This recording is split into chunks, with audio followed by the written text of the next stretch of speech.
विश्व माऊली ज्ञानोबराय त्या परमात्म्याशी हितगुज साधत असताना देवाच्या समोर एक सुंदर असा दृष्टांत ठेवून देवाला सांगतात, या पद्धतीचं प्रेम, या पद्धतीची गोडी तुमच्या विषयीची माझ्या अंतःकरणामध्ये निर्माण होऊ द्या.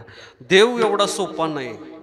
देवाकडे जर आपण एखादी गोष्ट घेऊन गेलो, एखादा प्रश्न घेऊन गेलो, तर देव आपल्या प्रश्नाचं उत्तर देईलच असं नाही.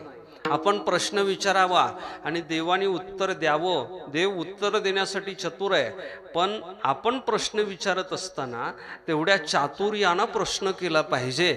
त्यावेळेस देव यथार्थ उत्तर देत असतो. अन्यथा देव यथार्थ उत्तर न देता वेगळंच काहीतरी उत्तर देऊन आपल्याला गुंतवण्याचा प्रयत्न करत असतो. इथं ज्ञानोबराय देवाच्याकडं प्रश्न करतायत, देवाशी बोलतायत, देवा मला तुमच्या विषयीची गोडी द्या. देवाने सांगितलं, ठीक आहे ज्ञानोबराय, देतो गोडी तुम्हाला मी. माझ्याविषयीचं प्रेम, माझ्याविषयीचं आकर्षण मी तुम्हाला देऊन टाकतो, पण कसं आकर्षण तुम्हाला मी दिलं पाहिजे. दृष्टांत या गोष्टीचा जर विचार केला ना, तर विश्व माऊली ज्ञानोबरांच्या सारखी दृष्टांताची शैली संपूर्ण संत वाङ्मयामध्ये कोणत्याही संतांच्याकडं आपल्याला पाहायला सापडत नाही. केवळ एक ज्ञानेश्वरी, त्या ज्ञानेश्वरीमध्ये 9000 ओव्या, या 9000 ओव्यांच्या मध्ये 4000 दृष्टांत विश्वमाऊली ज्ञानोबरांनी दिलेली आहेत.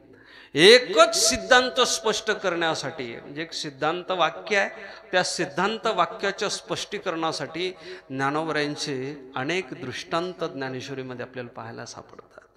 ज्ञानोबराय त्या परमात्म्याशी हितगुज साधत असताना, देवाशी बोलत असताना देवाला सांगतात, जसं त्या भ्रमराला परिमळाच्या विषयी गोडी आहे, प्रेम आहे, तद्वत देवा तुमच्या विषयी माझ्या अंतःकरणामध्ये गोडी निर्माण होऊ द्यात.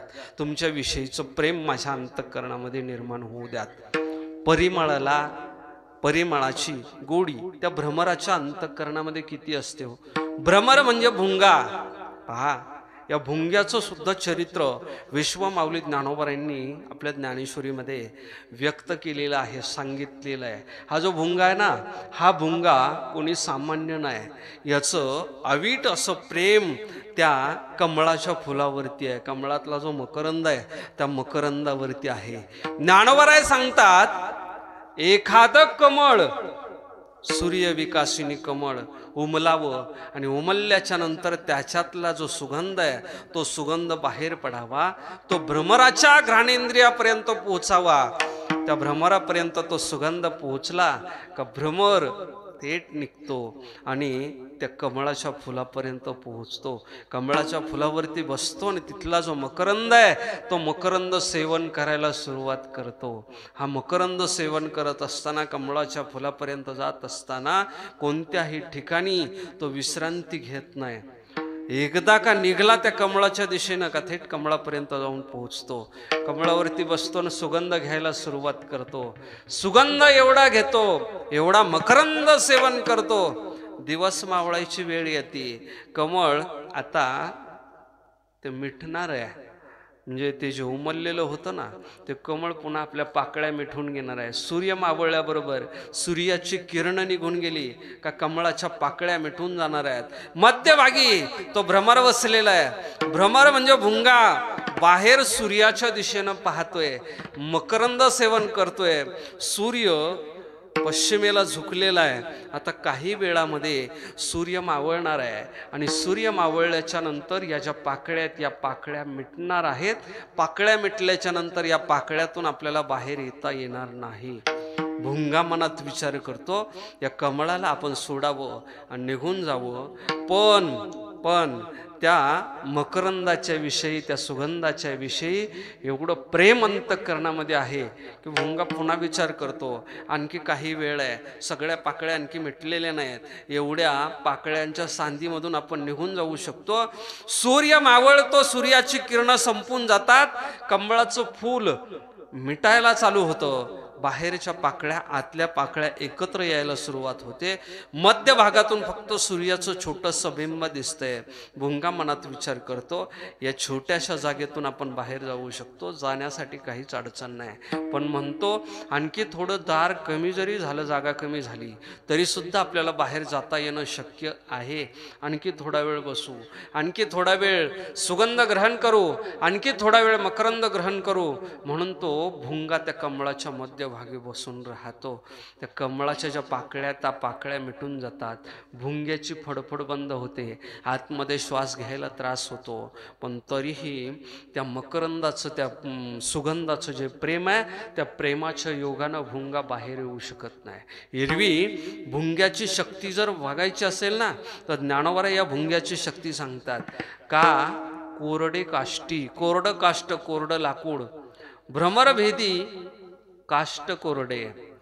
भ्रमर म्हणजे भुंगा, तो कोरडं लाकूड, कितीही वाळलेलं लाकूड असू द्या, एकदा का भुंगा लागला का त्याचं पीठ करून टाकतो, कसलंच ठेवत नाही त्याला.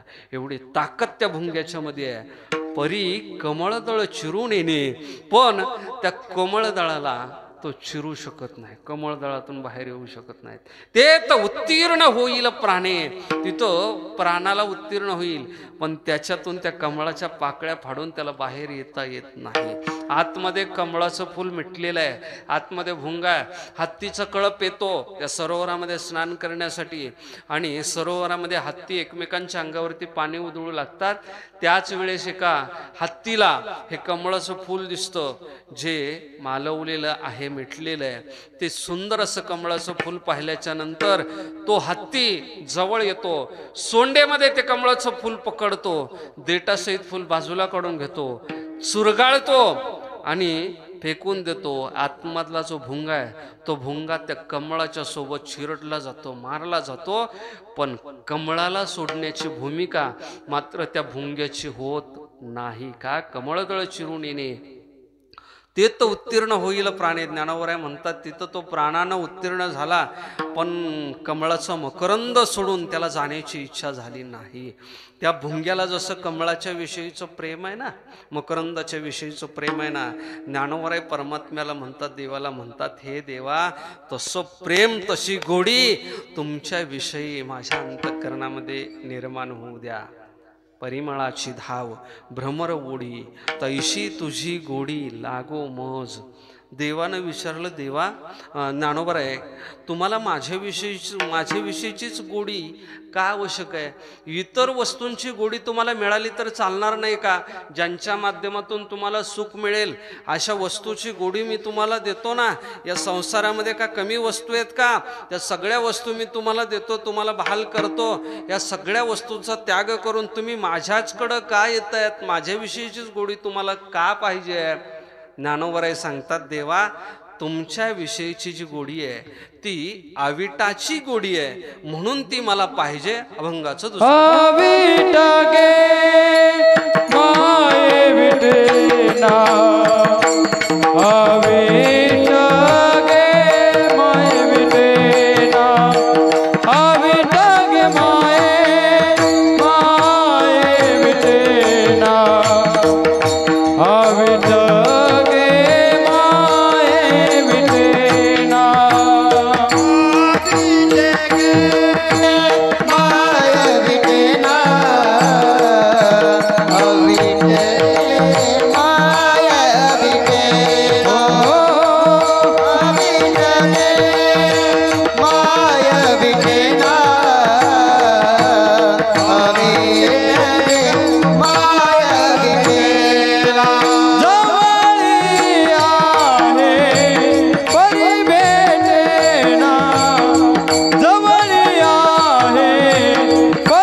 परमात्मा आणि ज्ञानोबराय दोघांच्या मध्ये संवाद सुरू आहे. तुम्ही ऐकतायत ना? माझ्याकडे लक्ष आहे का तुमचं? आहे? नसलं तर तसं सांगा, मी जातो आपलं. तुम्हाला जर लई त्रास होत असेल तर कशाला थांबू? असं काही नाही ना? नाहीतरी 2 तास घ्या ऐकून, आता जाऊन द्या. हो, थोड्या वेळासाठी कशाला? 1 तास तर झालाच असं. झालं का? 1 तास झाला? अर्धा तास उरला का आता? त्याला 1 तास उरला होता. 1 तास उरला खटवांग रायाशी. आपल्याला अर्धाच उरला ना? नाहीतर आपण अर्धेच आहेत सगळ्यात. अर्धे यांच्याकडे दिले तर अर्धेच आहेत ना. अर्धनारी नटेश्वर. विश्व माऊली ज्ञानोबराय आणि भगवान पांडुरेश पांडुरंग परमात्मा दोघांच्या मध्ये संवाद सुरू आहे. एकमेकांशी बोलतायत एकमेकांशी. ज्ञानोबरायांनी प्रश्न केला, मला तुझ्याविषयीची गोडी पाहिजे, गोडी मिळू दे. देवानं प्रश्न केला, ज्ञानोबराय तुम्हाला माझ्याविषयीचीच गोडी का पाहिजे? दुसऱ्या एखाद्या वस्तूची, दुसऱ्या एखाद्या पदार्थाची गोडी जर मी तुम्हाला दिली तर चालणार नाही का? अहो, आम्हाला सगळ्यांना या विश्वातल्या सगळ्या वस्तूंच्या विषयी गोडी आहे, प्रेम आहे. आपल्या प्रत्येकाची आवड, प्रत्येकाची गोडी ही वेगवेगळ्या प्रकारची आहे. कुणाला मृदंग वाजवायला आवडत असेल, कुणाला गायन करायला आवडत असेल, कुणाला केवळ भोजन करायला आवडत असेल, त्यातल्या त्यात पुन्हा कोणाला नुकती आवडत असेल, कोणाला गुलाबजामुन आवडत असेल. आवड प्रत्येकाची वेगळी आहे. कमी आहे का? गुलाबजामुन खाल्ल्याच्या नंतर सुख होतं का? समाधान होतं का? होत नाही का? गुलाबजामुन खाल्ल्यावर आनंद होत नाही का? एक जणांनी 40 गुलाबजामुन खाल्ले महाराज. 40 पाठीमाग 50 खाते. अयो, काय म्हणतात आबा ते काय म्हणतात ना? उद्या बोलून बघा. हा, बोलवून बघायचं का? बापरे, नर्मदा मैयाची कृपा आहे त्यांच्यावरती. त्यांनी 40 खाल्ले तरी पचत येत, आपल्याला 4 नाही पचत. काहीच न करता शुगर, काहीच न करता, म्हणजे साखर कारखाना नाही आपल्याकडे तरी शुगर आहे आपल्याला. काय करा, लोकांकडे कारखाने आहेत तरी त्यांना शुगर नाही. आपल्याकडं चहाला साखर नाही तरी आपल्याला शुगर आहे. या संसारातल्या वस्तूंच्या विषयी आपल्या अंतःकरणामध्ये गोडी आहे, प्रेम आहे. पण या संसारातल्या वस्तूंची गोडी, प्रेम हे विटणारं आहे. मग मुलगा आणि आई यांच्यातलं प्रेम असू द्यात, मुलगा आणि वडील यांच्यातलं प्रेम असू द्यात, यांच्यातली गोडी असू द्यात, पती पत्नी यांच्यातली गोडी असू द्यात, ही विटणारी आहे. एखादी वस्तू आवडत असेल, एखादा पदार्थ असं आवडत असेल, तो विटणार आहे. गुलाबजामुनच्या विषयी गोडी आहे, प्रेम आहे. पण किती गुलाबजामुन जास्तीत जास्त खाऊ शकतो? आमच्या महाराजांसारखा असेल तर 40 खाऊ शकतो. आणखी आमच्या गावातल्या भागवत भाऊ सारखा असेल तर 60 खाऊ शकतो. 61वा खाल्ल्याच्या नंतर आतला जो आहे, आतला म्हणजे पहिले जे 60 खाल्लेले आहेत, तो 61वा हातात घेतल्याच्या नंतर आतले जे 60 आहेत, ते आतले 60 बाहेरच्या एकाशी म्हणजे 61व्याशी संवाद करायला सुरुवात करतात. आतले सांगतात, आतमध्ये आता वॅकेन्सी शिल्लक राहिलेली नाही, तू जर आत आलास तर आम्ही सर्वजण तुला घेऊन बाहेर येऊ. म्हणजे गोडी कुठपर्यंत आहे? ठराविक अशा मर्यादेपर्यंत आहे. त्या मर्यादेच्या पुढं जर आपण तो विषय सेवन करण्याचा प्रयत्न केला तर मग तो विषय विटणारा विषय आहे. पण ज्ञानोबराय म्हणतात, देवा तुमच्या विषयीचं ज्ञान, तुमच्या विषयीचं प्रेम हे कधीच विटणारं नाही. कारण या संसारातलं सगळं जे आहे ना, ते सगळं नाशिवंत आहे. आणि नाशिवंत असल्या कारणानं यांच्यामध्ये वीट निर्माण होणं शक्य आहे, विकार निर्माण होणं शक्य आहे. आणि माझा पांडुरंग परमात्मा तो अवीट आहे, अविकारी आहे. म्हणून ज्ञानोबराय देवाला म्हणतात, देवा अवीट गे माय विटेना, अवीट असल्यामुळं तुम्ही विटत नाहीत. तुमच्या विषयीचं ज्ञान मला झालं, तुमच्या विषयीचं प्रेम माझ्या अंतःकरणामध्ये निर्माण झालं का पुन्हा तुमच्या विषयी वीट माझ्या अंतःकरणामध्ये निर्माण होणार नाही. अविटके माय विटेना, जवळी आहे परी भेटेना. देवानं सांगितलं मग माझ्याविषयीच तुम्हाला विचारायचं ना, माझ्याविषयीचंच प्रेम तुम्हाला पाहिजे ना, मीच तुम्हाला पाहिजे ना, माझंच ज्ञान तुम्हाला पाहिजे ना. मी तुमच्या जवळ नाही का? ज्ञानोबराय ज्ञानी आहेत, ज्ञानियांचा राजा गुरु महाराव ज्ञानोबराय ज्ञानी आहेत. आणि ज्ञानी असलेलं ज्ञानोबराय पांडुरंग परमात्म्याला सांगतात, देवा तुम्ही माझ्याजवळ आहात, तुम्ही सगळ्या विश्वामध्ये आहात, सगळ्या विश्वाच्या ठिकाणी तुम्ही अंशरूपानं आहात, घट प्रत्येक घटाच्या ठिकाणी तुम्ही आहात, ही गोष्ट मला मान्य आहे. पण जवळ असलेले तुम्ही या इतर वस्तूंच्या संग्रहाच्या युगानं मला भेटत नाहीत. जवळी आहे परी भेटेना. मग मला तुमची भेट होण्यासाठी मी काय केलं पाहिजे? देवा, मला जसं एखाद्या तहानलेल्या व्यक्तीला पाण्याच्या दिशेनं पाण्याच्या विषयी प्रेम निर्माण होतं, तसं तुमच्या विषयीचं प्रेम मला निर्माण होऊ द्या, ज्या योगानं तुमच्या आणि माझ्यामध्ये ऐक्यत्व निर्माण होईल. अभंगाचं 3रं चरण. तृषाला गलिया, तृषाला गलिया, तृषाला गलिया, जीवनात वो तृषाला गलिया, तृषाला गलिया, तृषाला गलिया, जीवनात वो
तृषा लागलिया जीवनाते ओढी, तैशी तुझी गोडी लागो मज. अविटगे माय विटेना, जवळी आहे परी भेटेना.